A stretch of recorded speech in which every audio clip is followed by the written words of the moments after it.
అందరికీ నమస్కారం. మనం ఈరోజు రెడ్ ఐ గురించి తెలుసుకుందాము.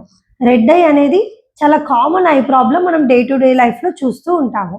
రెడ్ ఐ అంటే ఏంటంటే కళ్ళు ఎర్రపడటాన్ని మనం రెడ్ ఐ అని అంటాము. చాలామంది అనుకుంటారు కళ్ళు ఎర్రపడితే ఏమవుతుందిలే అని.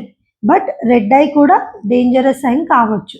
మనకి కామన్ కాజెస్ ఏంటంటే నిద్ర సరిగా లేకపోవడము, డస్ట్ అలర్జీ ఉండడము, డ్రై ఐస్ ఉండడము, మొబైల్స్ స్క్రీన్స్ ఎక్కువసేపు యూజ్ చేయడము, మైల్డ్ ఐ ఇన్ఫెక్షన్, ఇవన్నీ మనకి చాలా కామన్ కాజెస్ రెడ్ ఐకి.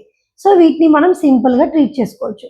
మనం రెడ్ ఐని డేంజరస్ సైన్ అని ఎప్పుడు అంటామనంటే రెడ్ ఐతో పాటు మనకి సడన్గా చూపు తగ్గిపోవడము, లేదా సివియర్ పెయిన్ రావడము, కంటి నుండి థిక్ డిశ్చార్జ్ రావడము, లేదా హెడేక్ రావడము, వామిటింగ్ సెన్సేషన్ రావడము, ఏదైనా ఇంజురీ అవ్వడము ఇలాంటివి ఉంటే మనం దాన్ని డేంజరస్ సైన్గా చెప్పుకుంటాము. సో ఇలాంటి సిమ్టమ్స్ ఉంటే కనుక మీరు ఖచ్చితంగా మీ ఐ డాక్టర్ని కలిసి ట్రీట్మెంట్ డాక్టర్ అడ్వైస్ చేసిన తర్వాతనే స్టార్ట్ చేయాలి. కామన్ మిస్టేక్స్ అందరు చేసేది ఏంటంటే హోమ్ రెమెడీస్ యూస్ చేయడము, లేదా ఓల్డ్ ఐ డ్రాప్స్ ముందు ఎప్పుడో రెడ్ ఐ వచ్చినప్పుడు ఇచ్చిన డ్రాప్స్ తీసుకొని మళ్ళీ వాడటము, లేదా వేరే వాళ్ళకి ప్రిస్క్రైబ్ చేసిన డ్రగ్స్ తీసుకొని యూస్ చేయడము లాంటివి అస్సలు చేయకూడదు. ఖచ్చితంగా డాక్టర్ని కలిసి వాళ్ళు డాక్టర్ అడ్వైస్ చేసిన తర్వాతనే ట్రీట్మెంట్ అనేది మనం యూస్ చేయాలి. Thank you.